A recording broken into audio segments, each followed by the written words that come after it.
Welcome to the Appalachian Heritage Woodshop, woodworking with an Appalachian flair.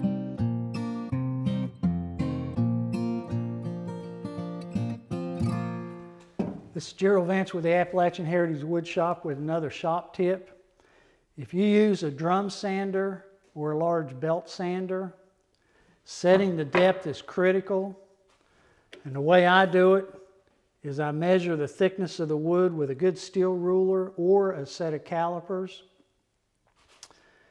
Then I adjust the depth so it's about 1/8 of an inch more than the thickness of the wood. And then I feed the wood through and slowly crank down until I hear it begin to sand. That way I'm never sanding too much. So let's give it a try and I'll show you what I mean.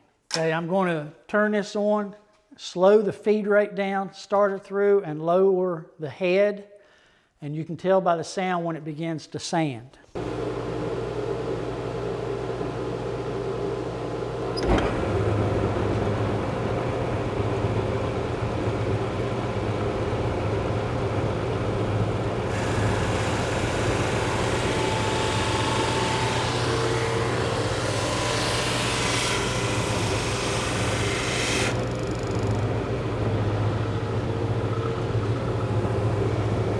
Now you can see right here is where it started. It sanded from here down.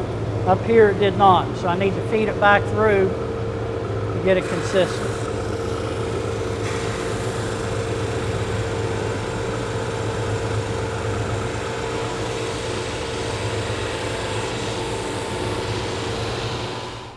This is Jerill with the Appalachian Heritage Woodshop reminding you, be proud of your Appalachian heritage.